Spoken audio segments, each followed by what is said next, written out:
Hello प्यारे साथियों, नमस्कार। जय हिंद भाई लोग। उम्मीद करता हूँ आप लोग बहुत ही अच्छे होंगे, स्वस्थ होंगे और मस्त होंगे।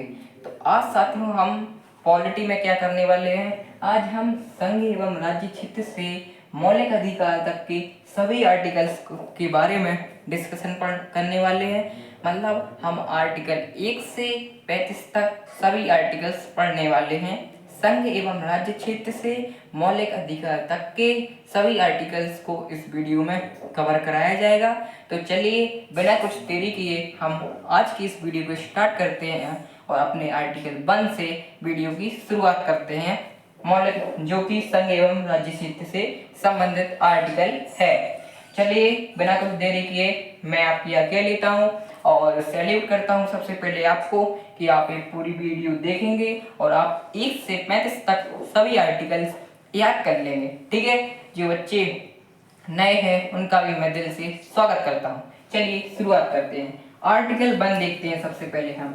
आर्टिकल 1, तो साथियों आर्टिकल 1 क्या है?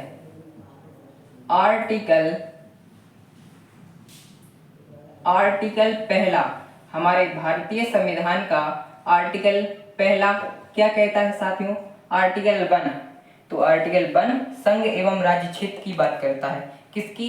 संघ एवं राज्य क्षेत्र की बात आर्टिकल 1 करता है। चलिए जल्दी से लिख लेते हैं।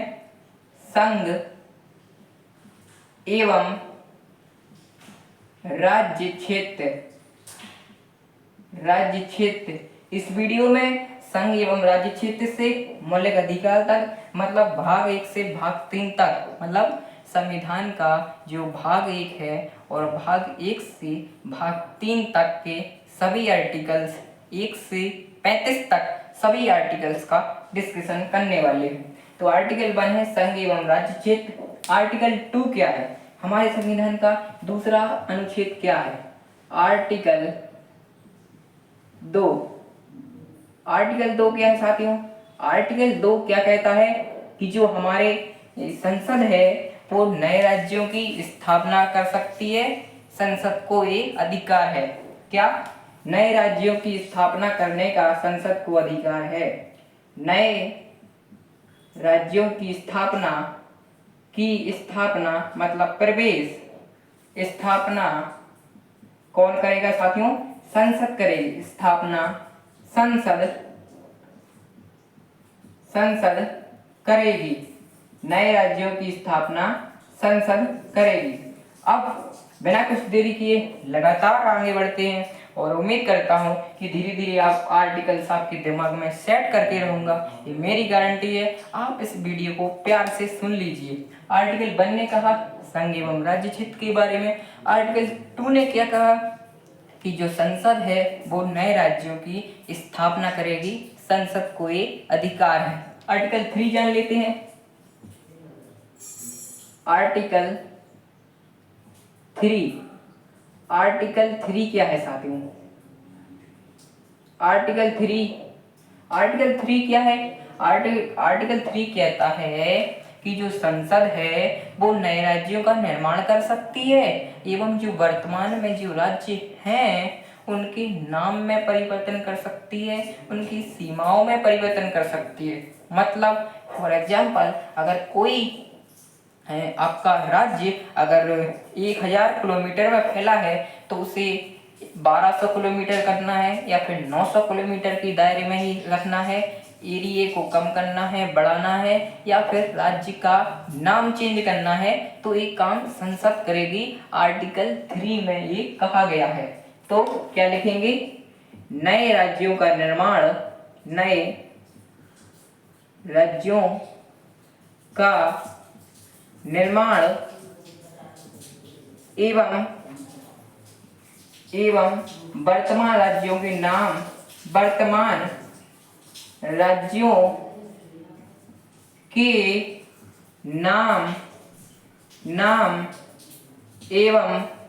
नाम एवं सीमाओं में परिवर्तन, नाम एवं सीमाओं में परिवर्तन संसद करेगी। कौन करेगा? परिवर्तन संसद करेगी। क्या साथियों? इस वीडियो में आपको भाग 1 से भाग 3 तक की सभी आर्टिकल्स के बारे में डिस्कशन होगा और मैं हर एक आर्टिकल्स को समझा भी रहा हूँ आपके लिए, ताकि आप समझ के याद कर सकें। ठीक है। संघ एवं राज्य क्षेत्र आर्टिकल 1। आर्टिकल 2 नए राज्यों की स्थापना संसद करेगी। आर्टिकल 3 नए राज्यों की स्थापना संसद तो करेगी, लेकिन जो वर्तमान के राज्य हैं उनके नाम एवं क्षेत्रों में परिवर्तन भी संसद करेगी। आर्टिकल 4 इन्हीं दो मैटर से रिलेटेड है, स्थापना से रिलेटेड। आर्टिकल 5 जान लेते हैं। तो साथियों आपको बता दें, आर्टिकल 1 से लेकर 4 तक संघ एवं राज्य क्षेत्र की बात करती है और आर्टिकल 5 से लेके आर्टिकल 11 तक नागरिकता के आर्टिकल्स हैं। तो हम चलिए नागरिकता के आर्टिकल्स पर भी डिस्कशन कर लेते हैं। आर्टिकल 5 से लेके 11 तक जो भी मैं आर्टिकल बताऊंगा वो नागरिकता के संबंध में है, और उसके बाद आर्टिकल 12 से 35 तक आपके मौलिक अधिकार, फंडामेंटल राइट से संबंधित सभी आर्टिकल्स हैं। ठीक है। तो साथियों अब हम आर्टिकल 5 की चर्चा कर लेते हैं, जो कि नागरिकता से संबंधित है। आर्टिकल 5 क्या साथियों? आर्टिकल 5 क्या है? नागरिकता की बात करता है कि भारतीय संविधान में नागरिकता का प्रावधान, भारतीय संविधान में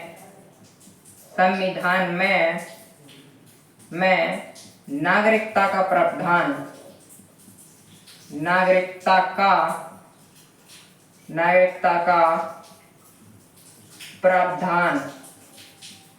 ठीक है साथियों, नागरिकता के प्रावधान की बात आर्टिकल 5 में की गई है। अब हम नागरिकता से संबंधित कौन सा साथियों आर्टिकल 6 के बारे में भी चर्चा कर लेते हैं। ठीक है। आर्टिकल 6 क्या है? आर्टिकल 6 भी नागरिकता की चर्चा करता है।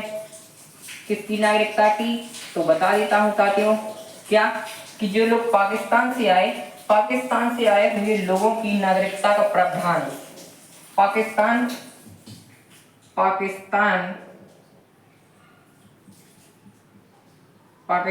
से क्या साथियों?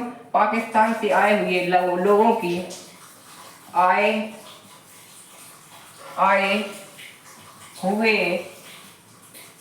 एक मिनट साथियों, पाकिस्तान से आए हुए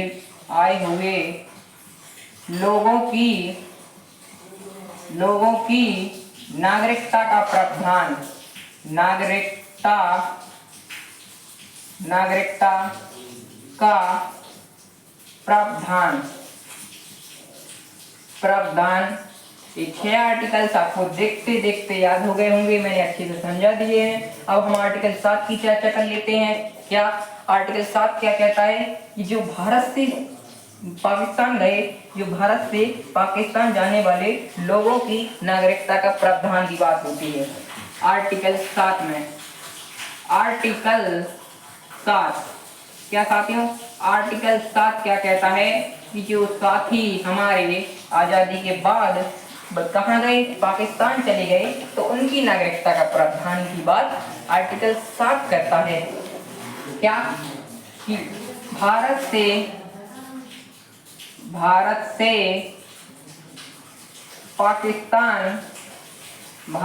पाकिस्तान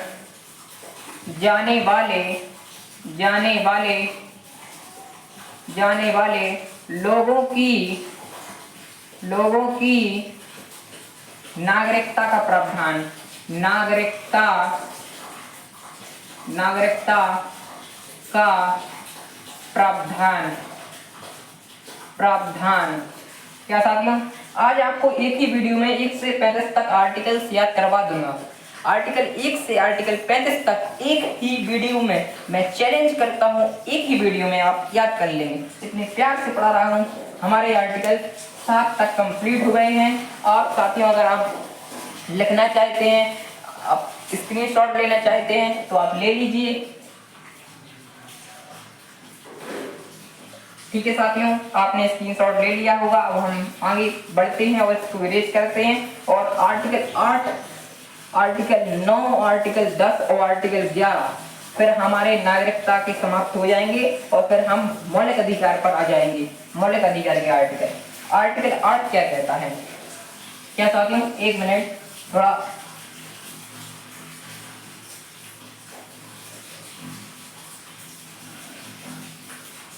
हाँ ठीक है साथियों। हाँ, आर्टिकल 8 क्या कहता है?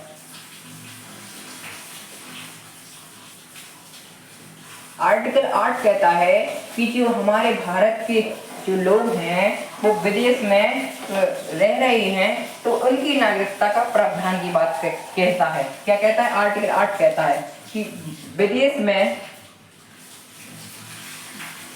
भारत से विदेश में, सॉरी ऐसा लिखिए, भारत कैसा लिखेंगे साथियों? भारत के बाहर रहने वाले, भारत, एक मिनट, भारत के बाहर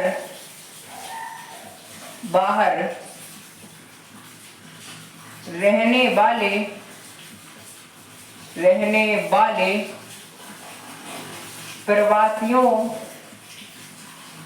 प्रवासियों की नागरिकता का प्रावधान, नागरिकता का प्रावधान आर्टिकल 8 चर्चा करता है। अब हम जान लेते हैं आर्टिकल 9, क्योंकि हमें 35 तक देखना है तो कम मिनट में आपको 1 से 35 तक याद हो जाए, एक मेरा आपको वादा है। ठीक है, आर्टिकल 9 की चर्चा कर लेते हैं। आर्टिकल 9 क्या कहता है? आर्टिकल 9 कहता है, मैं प्रत्येक आर्टिकल को समझा रहा हूं। आर्टिकल 9 कहता है कि जो आपका जो क्या है, आर्टिकल 9 कहता है हमारा कि जो साथियों आपके जो विदेश में भारत के लोग विदेशी नागरिकता प्राप्त कर चुके हैं तो उन्हें भारत की नागरिकता से वंचित कर दिया जाएगा। क्या? विदेशी नागरिकता लेने पर, विदेशी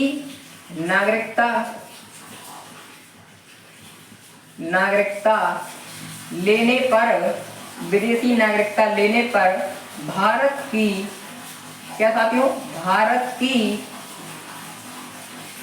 नागरिकता से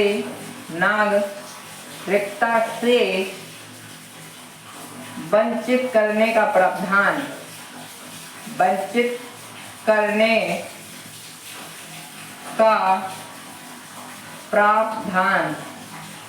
भारत की नागरिकता से वंचित करने का प्रावधान, मतलब जो व्यक्ति विदेश में नागरिकता ले चुका है उसे भारत की नागरिकता से वंचित कर दिया जाएगा। ठीक है, अब बात कर लेते हैं साथियों आर्टिकल 10 की। आर्टिकल 10 क्या कहता है? नागरिकता से संबंधित है, क्योंकि मैंने बताया 5 से 11 नागरिकता की बात करता है। आर्टिकल 10 क्या है? आर्टिकल 10 क्या है साथियों? आर्टिकल 10 क्या है? आर्टिकल 10 कहता है कि जो आपका नागरिकता है उसको जारी रहने का प्रावधान, नागरिकता का जारी रहने का प्रावधान, नागरिकता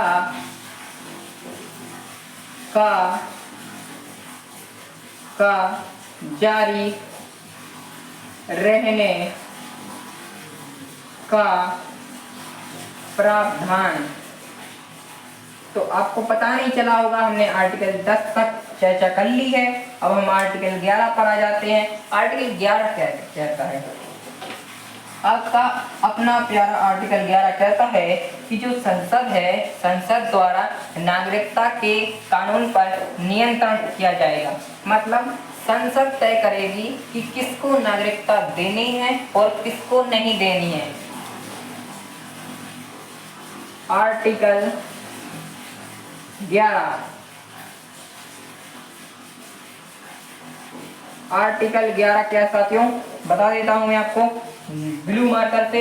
संसद द्वारा नागरिकता के अधिकार को नियंत्रित करने का कानून, संसद द्वारा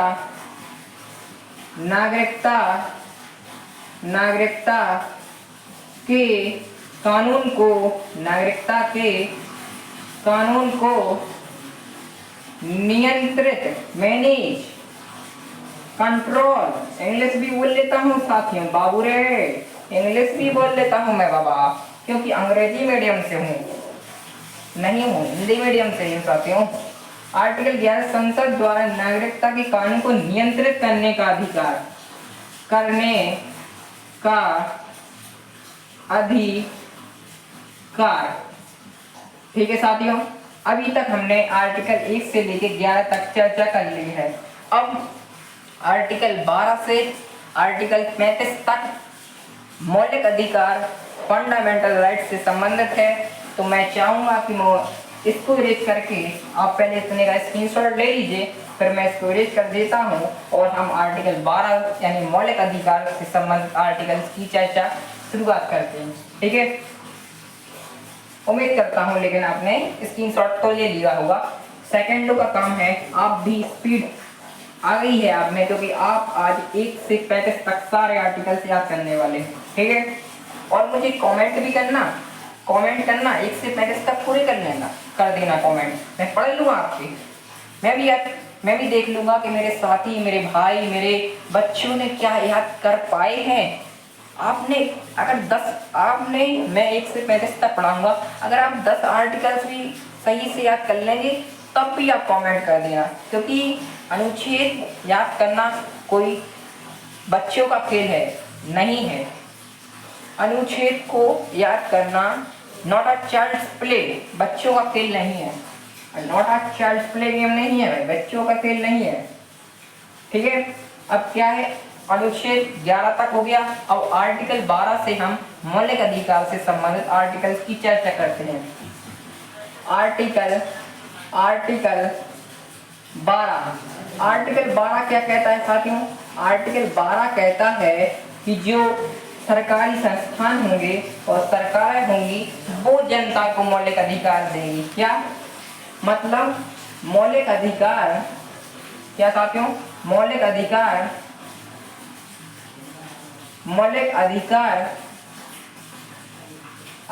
अधिकारों को राज्य एवं सरकारी संस्थान देंगे। ठीक है साथियों, क्या देंगे? सरकारी संस्थान जनता के मौलिक अधिकारों को देंगे। आर्टिकल 13 पर आ जाते हैं। आर्टिकल 13 क्या कहता है? पहले लिख लेते हैं आर्टिकल 13। अनुच्छेद 13 क्या कहता है?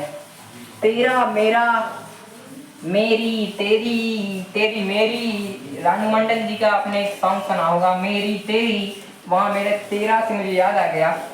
आपको कमेंट एक और करना है। आपको आर्टिकल आपने पढ़ा होगा अल्फाबेट में 13 कितने नंबर पर आता है, मतलब कौन सा वो अल्फाबेट है जो 13 नंबर पर आता है। कमेंट में ये भी बात कीजिए ताकि मुझे पता चले मेरा बच्चा रीजनिंग में मेरा यार कितना होशियार है। ठीक है, आर्टिकल 13 क्या कहता है? आर्टिकल 13 कहता है कि जो भी मौलिक अधिकार के संबंध में, मतलब जो ऐसा कानून जो मौलिक अधिकार को कम करने के लिए आया हो वो लागू नहीं होगा। मतलब मौलिक अधिकार को कम करने वाली विधियां, मतलब कानून विधि शून्य होंगे। कोई भी मौलिक अधिकार को कम नहीं कर सकता, ऐसा कोई भी कानून नहीं बनाया जाएगा जो मौलिक अधिकार को कम करे। ठीक है, मौलिक अधिकार को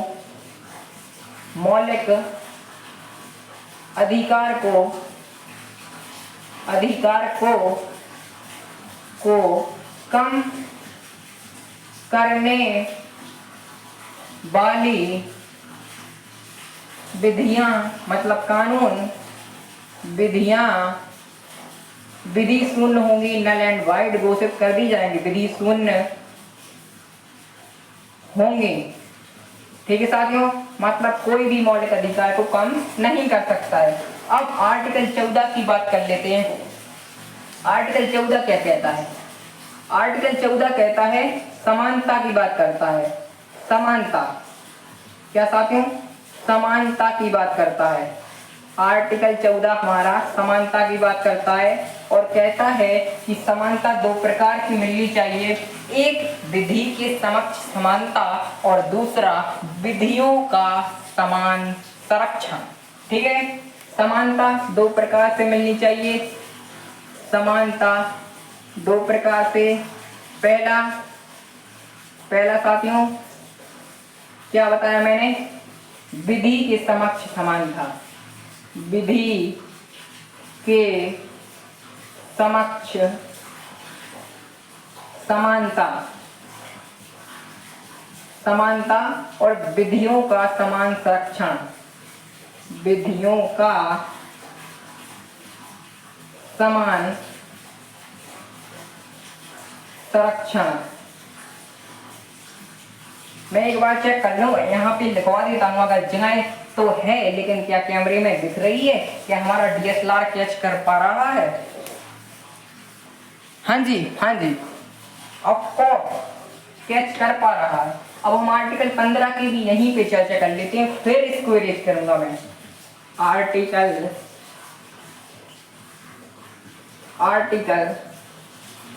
15। आर्टिकल 15 क्या कहता है साथियों? आर्टिकल 15 कहता है कि राज्य 5 तरह से भेदभाव नहीं कर सकता। मतलब राज्य धमज लज याद कर लीजिए, धा मा ला धा मजे लज, धा मा जे लज, मतलब राज्य, धर्म, मूलवंश, लिंग, जाति एंड जन्म स्थान, इन 5 आधार पर राज्य आपसे क्या नहीं कर सकता है? भेदभाव नहीं कर सकता है। तो लिख लेते हैं, राज्य लिंग, जाति, जन्म स्थान,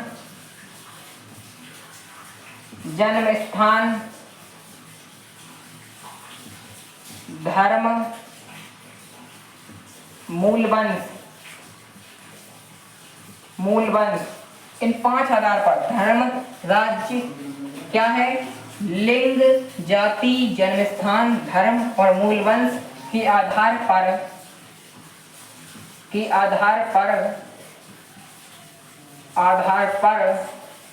भेदभाव नहीं करेगा,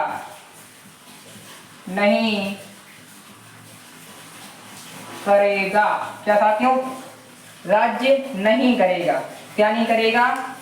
आपके साथ इन 5 आधार पर भेदभाव नहीं करेगा।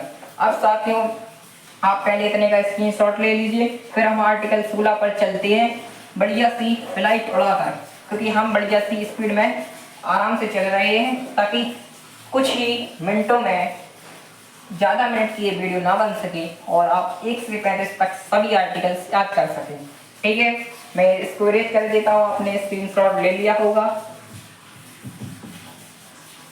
आर्टिकल 16 पर चलते हैं। आर्टिकल 16 का क्या मतलब है? आर्टिकल 16 क्या कहता है? आर्टिकल 16 कहता है साथियों, आर्टिकल 16 कहता है कि क्या कि लोक नियोजन के विषय में अफसर की समानता, मतलब सीधी बात यह है कि सरकारी नौकरी के लिए सभी को समान अवसर प्रदान किए जाएंगे। यही कहता है लोक नियोजन के विषय में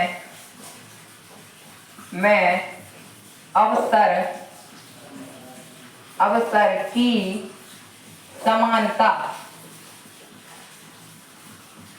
समानता। लोक नियोजन के विषय में अवसर की सभी को समानता है साथियों। क्या है? सभी को लोक नियोजन के विषय में अवसर की समानता है, आर्टिकल 16 कहता है। ठीक है, आर्टिकल 17 क्या कहता है? आर्टिकल 17 कहता है अस्पृश्यता का अंत। आर्टिकल 17 क्या कहता है? अस्पृश्यता का अंत, अनटचेबिलिटी ऑफ एवलाइजन। ठीक है, अस्पृश्यता का अंत होना चाहिए साथियों, होना चाहिए कि नहीं होना चाहिए? अनटचेबिलिटी का अंत होना चाहिए, छुआछूत नहीं होना चाहिए। ठीक है, आर्टिकल 17 क्या कहता है? अस्पृश्यता का अंत, अस्पृश्यता का अंत, एवोलाइजन ऑफ अनटचेबिलिटी, अस्पृश्यता का अंत। अब आर्टिकल 18 पर आ जाते हैं। आर्टिकल 18 कहता है उपाधियों का अंत। ऐसा याद कर लो, 17 अंत 18 अंत, 17 अंत 18 अंत। 17 कहता है छुआछूत का अंत, अस्पृश्यता का अंत। 18 कहता है उपाधियों का अंत। एक मिनट साथियों, ब्लैक मार्कर कहाँ गया? मिल गया साथियों। आर्टिकल 18, आर्टिकल एक मिनट साथियों, अच्छे से लिखता हूं आपके लिए। आर्टिकल 18, हम 18 आर्टिकल तक पहुंच गए हैं, पता नहीं चला, याद होती जा रही है। उम्मीद करता हूं आपको याद होती जा रहे होंगे, मेरे दिमाग में तो सेट हो चुके हैं। आर्टिकल 18 उपाधियों का अंत, उपाधियों का अंत, उपाधियों को अंत का अंत। लेकिन इसमें भी कुछ एक्सेप्शन है, मतलब अब सेवा और शिक्षा को छोड़कर उपाधियों का अंत किया गया। ठीक है, आर्टिकल 18। आर्टिकल 19 क्या कहता है? आर्टिकल 19 क्या कहता है साथियों? आर्टिकल 19 अभिव्यक्ति की स्वतंत्रताओं की बात करता है। क्या कहता है? आर्टिकल 19 अभिव्यक्ति की स्वतंत्रता, अभिव्यक्ति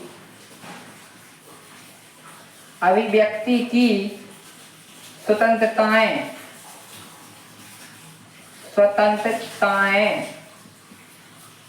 अभिव्यक्ति स्वतंत्रताएं की बात आर्टिकल 20 करता है।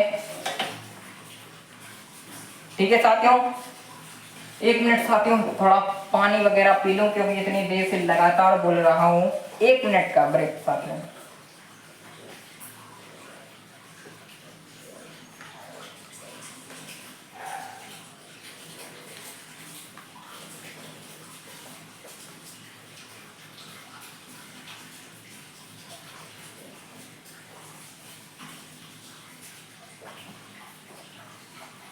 हाँ जी साथियों, पानी वानी सब हो गया। आर्टिकल 20 पर आ जाते हैं।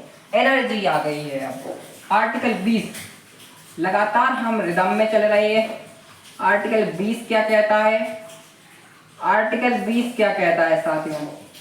आर्टिकल 20 चर्चा कर लेता है आपकी अपराधों के लिए दोष सिद्धि के संबंध में। अपराधों के लिए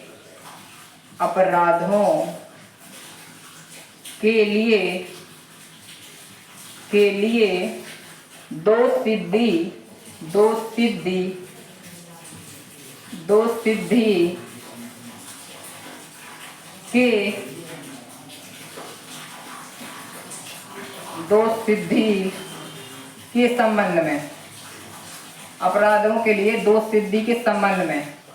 अब आर्टिकल क्या हो गया? 20 हो गया। आर्टिकल 21 क्या कहता है?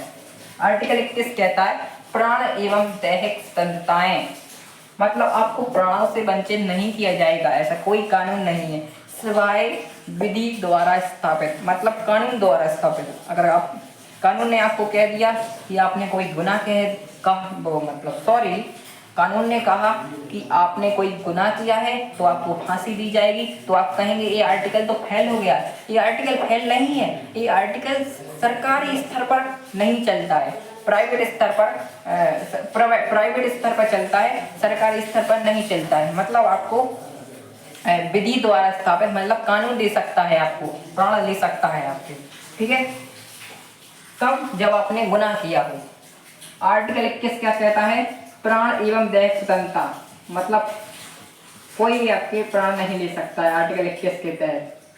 ठीक है, आर्टिकल 21 प्राण एवं दैहिक स्वतंत्रताओं की बात करता है। प्राण प्राण एक मिनट साथियों, क्या प्राण एवं दैहिक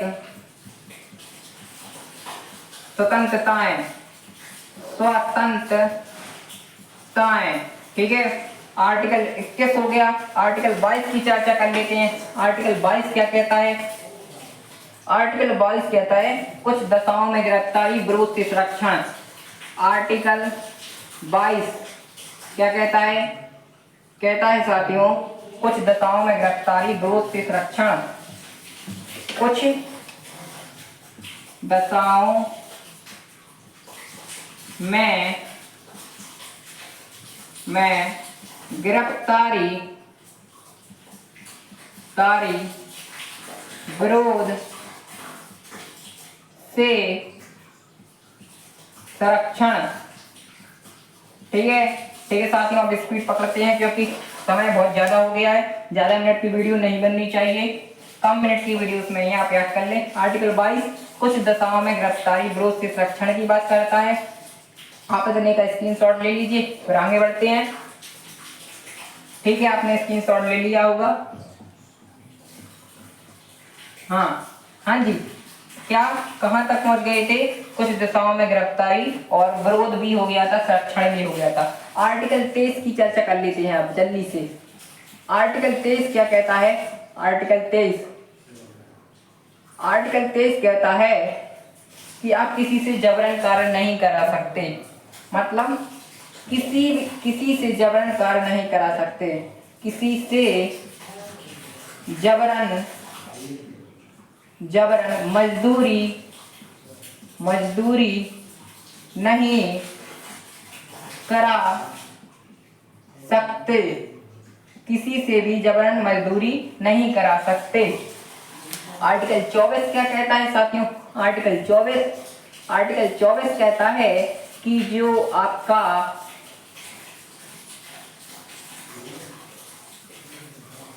6 से 14 वर्ष तक के बच्चे हैं, जो बच्चे 6 से 14 वर्ष तक के हैं, उन्हें फैक्ट्रियों में नियोजित नहीं किया जाएगा।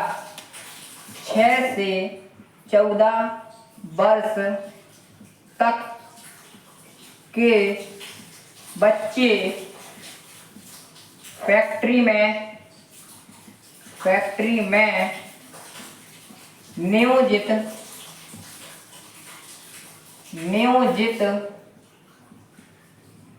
नियोजित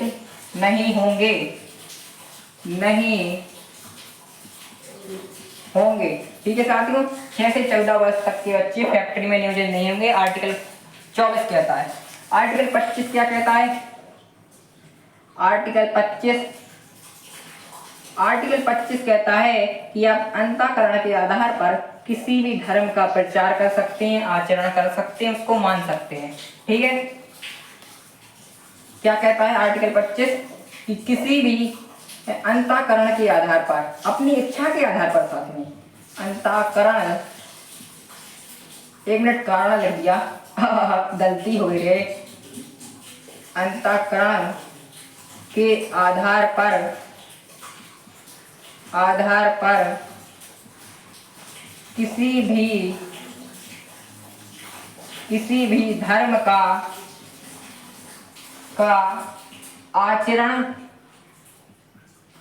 आचरण एवं प्रचार करने की स्वतंत्रता।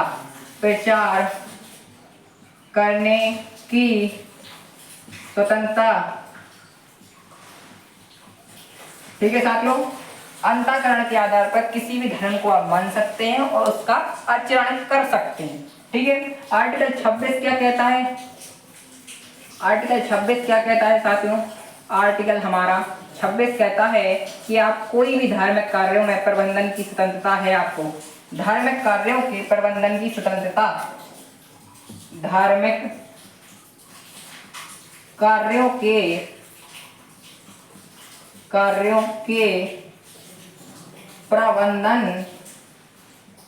प्रबंधन की स्वतंत्रता, धार्मिक कार्यों के प्रबंधन की स्वतंत्रता की बात हमारा आर्टिकल 26 करता है। आर्टिकल 27 क्या बोलता है? आर्टिकल 27 क्या कहता है साथियों?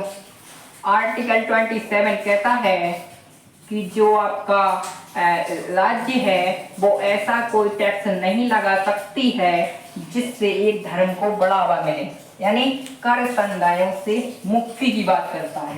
कर संदायों से मुक्ति, ठीक है। अब बात कर लेते हैं बहुत ही इंपॉर्टेंट आर्टिकल 28 साथियों। आर्टिकल 28 क्या कहता है? आर्टिकल 28 क्या कहता है? आर्टिकल 28 कहता है साथियों आपका कि जो आपका शिक्षण संस्थान है वहां पर शिक्षा ग्रहण करने की स्वतंत्रता, क्या शिक्षण संस्थान में शिक्षा ग्रहण करने की स्वतंत्रता, धार्मिक शिक्षण संस्थान में, धार्मिक शिक्षण संस्थान में, धार्मिक शिक्षण संस्थान में शिक्षा ग्रहण करने की स्वतंत्रता, करने की स्वतंत्रता, फ्रीडम है आपको भाई साहब कि आप धार्मिक शिक्षा ले सकते हैं। आर्टिकल 28 के तहत कर संदायों से व्यक्ति 26 धार्मिक कार्यों की प्रबंधन कीजिए, 25 कोई भी धर्म मानिए, 24 6 से 14 वर्ष के बच्चे फैक्ट्री में नहीं जाएंगे, नियोजित नहीं होंगे। आर्टिकल 23 जबरन कार्य नहीं करा सकते भाई साहब, ठीक है।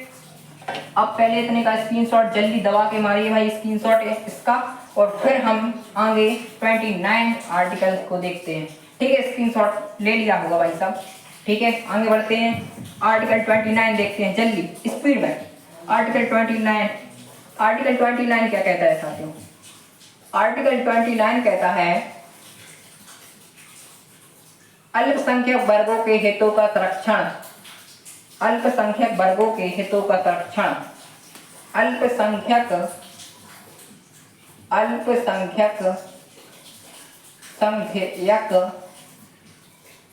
वर्गों के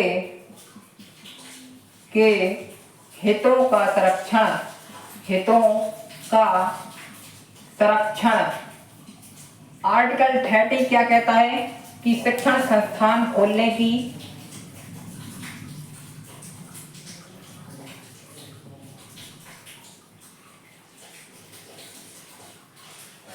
क्या कहता है आर्टिकल 30 कि शिक्षण संस्थान खोलने का अल्पसंख्यक को अधिकार, शिक्षण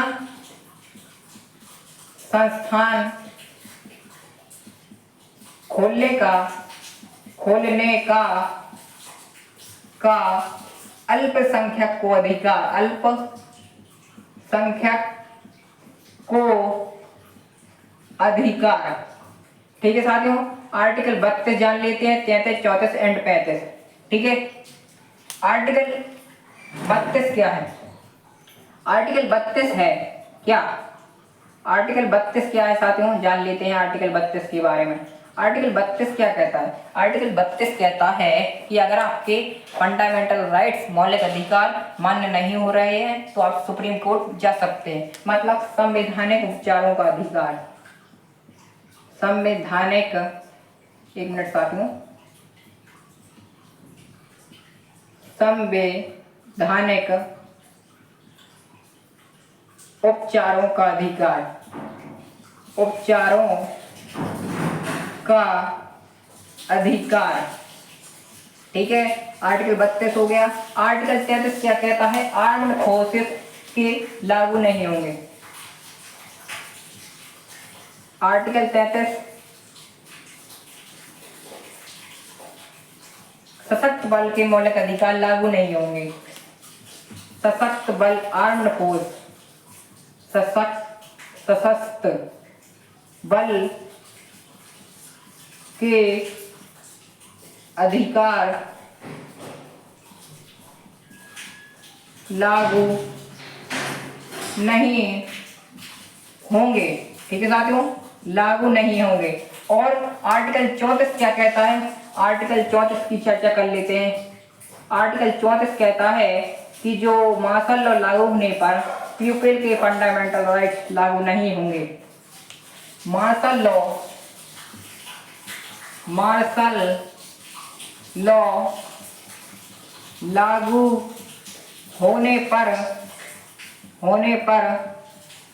मौलिक अधिकार मौलिक फंडामेंटल राइट्स FR लागू नहीं होंगे। FR लागू नहीं होंगे।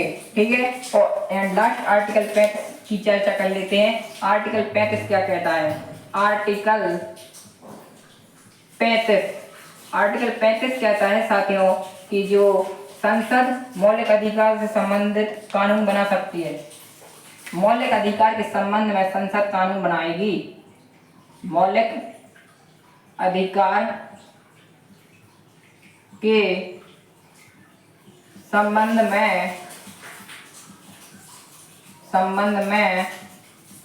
संसद कानून बनाएगी।